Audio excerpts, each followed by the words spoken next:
Recently, the Democratic parties have been reinvigorated because Joe Biden has stepped aside and Kamala Harris seems to be the likely nominee. So, what is your take on these latest developments? Reinvigorated or circled the wagon. So I'm not sure which it is. I don't think there's necessarily a lot of genuine enthusiasm around Kamala Harris. I think there's a lot of manufactured enthusiasm. I want to talk about the deep state, Professor. It's a very highly controversial topic. Clearly, there was a conspiracy among the intelligence services, the FBI, and the high levels of the military to bring Trump down. So in the next part, we can discuss the U.S. election. Sure. So you're an American yourself. So recently, the Democratic parties have been reinvigorated because Joe Biden has stepped aside and Kamala Harris seems to be the likely nominee. So what is your take on these latest developments? Reinvigorated or circled the wagon. So I'm not sure which it is. There's been a lot of self-presentation among Democrats that they're reinvigorated. But if anyone read the news just 2 weeks ago, the entire Democratic Party was angst-ridden over the fact that its candidate, should Joe Biden step down, would be Kamala Harris. So I don't think there's necessarily a lot of genuine enthusiasm around Kamala Harris. I think there's a lot of manufactured enthusiasm of people putting on a brave face and feeling that, well, we've got to try this. Personally, I don't think it will succeed, which is to say Kamala Harris has never been electorally successful. She's scraped through each of her previous elections. If you go in detail at every election she's fought, she has underpolled her party, which is to say other people on the Democratic ticket got more votes than she got, even though they're on the same ballot. People were consciously voting someone else other than Kamala Harris. And that was in California, where she might be well accepted. The idea that she'll be well accepted nationally and in the swing states that tend to decide the U.S. election, I think is extremely unlikely. But I'm no sociologist, and as you Indians say, and I guess we'll all find out in November how the election goes.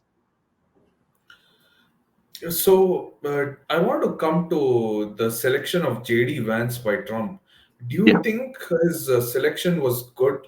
Because over the past few days, some of his controversial comments on the internet have propped up. It's a very conservative choice, and I use that word conservative in two different senses. It's conservative in the sense that JD Vance is a very much a conservative Republican. There's no doubt about that. He's in the conservative side of the Republican Party. But it's also a conservative choice in that instead of being ambitious, like if Donald Trump really wanted to make a play to win New Jersey, he might have gone with, someone like an African-American congressman who would play very well to audiences in New Jersey or New York State. Instead, he chose JD Vance, who will play well in those places where Donald Trump is already a favorite to win, but which might have possibly tilted the other way. So JD Vance will be very popular in places like Michigan or in his home state of Ohio, Georgia, places that Trump narrowly lost in either narrowly lost or narrowly won in 2020. So he represents a conservative choice. I don't think, the things JD Vance has been criticized for, I don't think will really harm the campaign, because the people who are likely to be offended by them are people who are never going to vote for Donald Trump. I mean, so what you really have to ask is there someone who would have voted for Donald Trump who is offended by JD Vance? I don't think there's a single person in the country who would have voted for Donald Trump who's offended by JD Vance. And then you have to ask, is there anybody who would not have voted for Donald Trump or might have been on the margins who now will because they love JD Vance? I think, there are probably a small number. Not a lot, but a small number of people who are just enthusiastic about JD Vance's life story. So I view him as a safe and conservative bet for Donald Trump. I don't think anything JD Vance has said would be taken amiss by the average Trump voter. I mean, the most egregious thing he said was effectively he said Kamala Harris was a childless cat lady. Well, is that any worse than chanting "lock her up" for Hillary Clinton, or or Donald Trump calls Kamala Harris. He used to call her "Laughin' Kamala," and now he's decided that she's "Crooked Kamala" or something like that. I don't know. So I mean, it's hard to believe that you're going to be offended by JD Vance if you're not already offended by Donald Trump. So I doubt they have any electoral impact. So, do you think the characterization that the Trump Vance foreign policy is going to be isolationist is genuine, or is it just drummed up frenzy by the liberal media? It's absolutely ridiculous. And we know that because we have 4 years of Trump's foreign policy. Now, is Trump's foreign policy America first? Absolutely. So, for example, Trump's relationship with NATO is probably most emblematic. Trump didn't withdraw from NATO. Trump insisted on strengthening NATO. And that's the great irony. Trump insisted that NATO partners should put the same level of resources into NATO as the United States does. Now, NATO partners may hate that. I mean, they may not want to have to spend the money. They may rail against it. But viewed from a purely objective standpoint, a Trump NATO is a stronger NATO than an Obama NATO, where NATO partners were not expected to contribute at all and were allowed to let their militaries degrade and still remain in the alliance. And that same principle applies more broadly. So, is Trump's confrontational approach to China, is that isolationist? I mean, it was called isolationist 4 years ago, but we've seen Joe Biden continue Trump's approach to China. In fact, the Trump tariffs on China were not, even though they were thoroughly criticized by candidate Biden, they weren't removed by President Biden. Now, is it isolationist to confront China? It was called that at the time, but most U.S. allies are calling for the U.S. to step up to confront China. So I don't see how that's isolationist. So no, I think the isolationist tag is really ridiculous. And I'll give just one more example because it's the most emblematic example, perhaps less known but more important. Donald Trump wanted to withdraw U.S. troops from South Korea. Now, and that was viewed as isolationist. It was abandoning allies, et cetera, et cetera. South Korea has 3 times the population and probably 20 times the economic size of North Korea. It should not at this point need U.S. troops. And in fact, pinning down more than 100,000, I think there's something like upwards of 100,000 U.S. military personnel, or at least including support personnel in South Korea. Pinning them down there is strategically, an amateur mistake. Even I, as a sociologist, know that it's a clear mistake to pin down American troops in defending a border that South Korea can defend perfectly well itself for symbolic purposes, when those troops should be used as a mobile reserve that can be used to redeploy anywhere in the world. Well, Trump made the rational decision that he should withdraw troops from South Korea. Again, that was vilified as an isolationist Trump who did not want to engage with the world. In fact, it was just good military policy. So I think that the language has been really thrown around much too casually. And we need to look at the facts of the situation, not whether or not we like Donald Trump. What makes a foreign policy good or bad is not whether or not Donald Trump supports it. It's the objective criteria. And we should all hope that Donald Trump will pursue good foreign policies the same way we all want Joe Biden to pursue good foreign policies. So the policy is good or bad, not the president. Interesting explanation, Professor. So, what do you think will be the issues that will define this election? Is it inflation, crime, abortion, or the southern border? It's the border. The border has been Trump's issue since 2016. That was clouded in 2020 by the COVID issue cutting across it. The border probably would have disappeared as an issue, except that Joe Biden and, you can't deny it, Kamala Harris promoted an open border in 2021. They effectively opened the border. They tore down the parts of Trump's wall that were under construction. They even encouraged immigrants to come, not by telling them to come. In fact, Kamala Harris, there's this great video of her. Her response to immigrants was, "Do not come." That was very well. What is that supposed to mean? If you're telling people we'll give you asylum if you come, but do not come, it was almost laughable. No, it wasn't almost laughable. It was laughable. So the border has reopened as an issue. Now, the border was Donald Trump's most successful campaign issue in 2016, at a time when the border was not in real crisis. I mean, there were a large number of illegal crossings. There were drugs flowing across the border, but it was at a managed level. Under Donald Trump, that was severely curtailed. One of the big successes of the Trump administration was reducing illegal crossings of both people and materials across the U.S.-Mexico southern border. But the Biden administration, this is its one biggest disaster. I mean, inflation's been bad, but not surprising in context of the COVID recovery, not surprising in context of monetary policy. We can't necessarily blame Joe Biden. I mean, you can blame him, but you can't necessarily blame him. It's not necessarily his fault. It's certainly not Kamala's fault. Kamala Harris had no involvement in making monetary policy for the Biden administration. The border is the one unambiguous Biden administration disaster, maybe in second place the withdrawal from Afghanistan, which is now several years back in memory. It's hard to campaign on something that happened more than a year ago.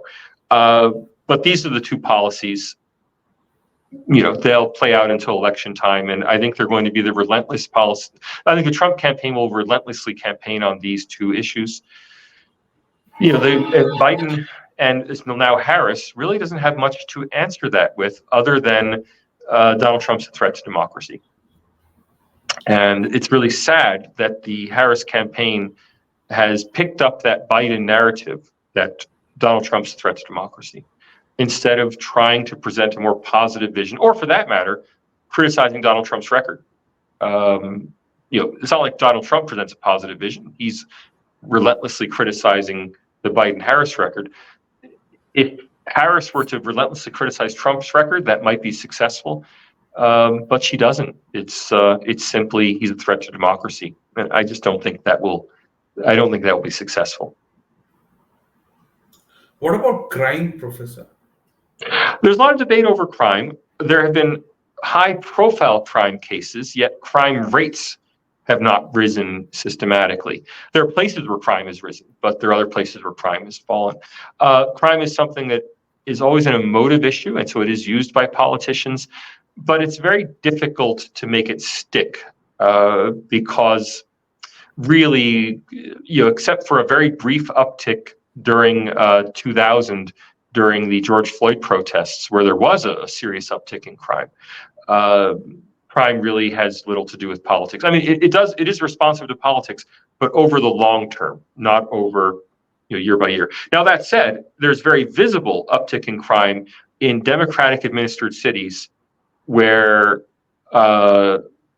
felonies have been reduced to misdemeanors and where cash bail has been eliminated for many felonies.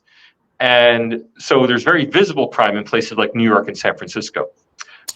But effectively what the Trump campaign is trying to do is trying to convince voters in places like Georgia, look at that crime in New York, that's Democrats' fault. And that doesn't really play to people's everyday lives in Georgia, which is to say the states that have had serious increases in city crime, New York, Chicago, Los Angeles, or New York, Illinois, California, are not states that are going to vote for Trump anyway. So it almost doesn't really matter. It's a totemic issue, but it's not part of most voters' lived experience. So I want to talk about the deep state, Professor. It's a very highly controversial topic. My first question would be, who forms the deep state, and do you think it's a conspiracy theory, or is it does it really exist? Well, it's a conspiracy theory in the sense that it's a theory about a conspiracy. The question is not, is it a conspiracy theory? The question is is there actually a conspiracy to theorize about? And I think in the case of Donald Trump, the answer has to be yes. That is, clearly there was a conspiracy among the intelligence services, the FBI, and the high levels of the military to bring Trump down. And I say clearly because just look at the Hunter Biden laptop letter, where I forget the number, 100 something former intelligence officials, said that it was a fake laptop. The FBI knew it was a real laptop, but didn't say so because, they did not want to, promote Trump's potential reelection. So there has been a conspiracy among the deep state against Donald Trump. And by the deep state, often we use the term the three-letter agencies, but for shorthand, the armed security agencies, the CIA, the FBI, you could even include ATF, alcohol, tobacco, and firearms, in that. That is the armed domestic security agencies, or in the CIA's case, international, but the CIA increasingly does work that has domestic ramifications. These agencies, yes, I believe, have conspired to attempt to keep Donald Trump out of office. I don't believe they conspired to assassinate Donald Trump, but have the leadership in these organizations conspired to prevent a Trump election through whatever means at their disposal, whether it's manufacturing Russiagate as a controversy or disparaging the Hunter Biden laptop? Yes, I believe they have conspired to do this. Is that a serious problem for America? Well, I'm on the side of people who believe it is. I want to emphasize that those of us who oppose what is called the deep state are not particularly on the conservative or the Republican side of the ledger. So one of my favorite journalists is Glenn Greenwald. Glenn Greenwald is, a progressive gay man who helped with the WikiLeaks revelations against U.S. War crimes in Afghanistan. Is he a Republican? Well, no, not historically. But like Glenn Greenwald, I've come to view this as a serious problem. Now, on the other side of this is Tucker Carlson, clearly a Republican, clearly a conservative. Maybe not even a Republican in the sense that he's often at odds with the Republican Party establishment, but clearly a conservative. So we have people like Glenn Greenwald, who's an extreme progressive, Tucker Carlson, who's an extreme conservative, myself, where I try not to take any political view. I mean, I have a lot of respect for both progressive and conservative points of view. All of us have come together on this issue, that we think the government should be by the people, not by the bureaucracy. And I'm not shy about saying that.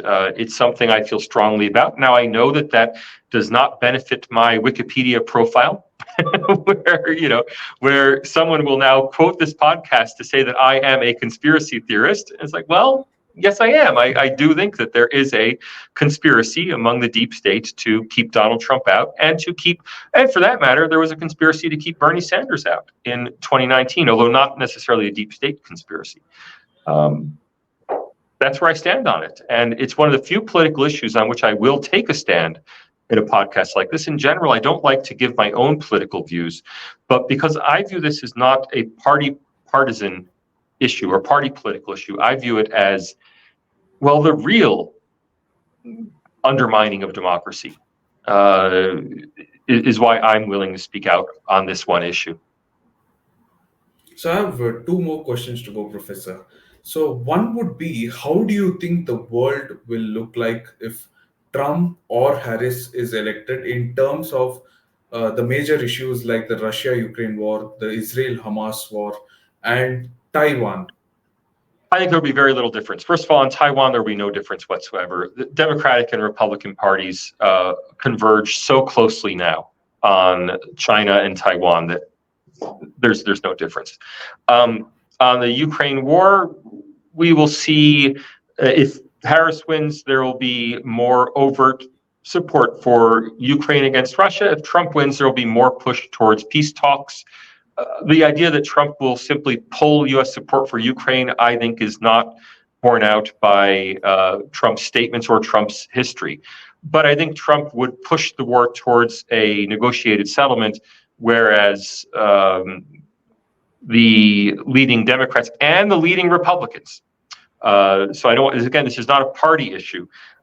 Leading Democrats and leading Republicans in the U.S. both want to use the war to effectively as a proxy war against Russia, to drain Russia's capacity to eventually face the United States, is their theory. On Israel, both parties support Israel. The big difference would be over how much pressure Israel would have towards a ceasefire in its war with Hamas. Now, that war may be over by January, in which case it'll be a moot point. But if the war is still continuing in January, I suspect the Harris administration would continue the policy of the Biden administration to leverage U.S. financing to push Israel towards a ceasefire, whereas the Trump administration probably would not. But neither party is going to sanction Israel. It's just a question of, it's a question of emphasis, not one of direction. True, Professor. I completely agree with you because many people had claimed that Biden's foreign policy would be different, but it ended up being a continuation of some of Trump's policies. And in fact, Biden even looked to build on the Abraham Accords in the Middle East. So, yeah. So my final question would be, what do you think is going to happen in the Senate and House races in November? Because in 2022, some of the Trump-backed candidates lost the key Senate races. It's very difficult to gauge who's going to win what numbers in House and Senate elections. There's insufficient polling to really give a good grip on that. It seems likely that there will be a increased Republican presence, at least in the House of Representatives. The Senate, you have to go race by race in the Senate, and I haven't done the analyses, and I don't know which Senate seats are up for grabs. And the Senate changes very slowly over time because only 1/3 of it changes over in every election, and even then, senators tend to get very strong grips on their states once they get elected. So there's a strong incumbency advantage in the Senate. The House of Representatives is much more volatile and generally follows the overall election result. And I think there will be a Republican quote unquote wave in the House of Representatives in 2024. And partly that'll happen because there wasn't a Republican wave in 2022. In 2022, there was a massive increase in the vote for Republican representatives. But as it happened, as it played out, that vote just fell short in each of the key races.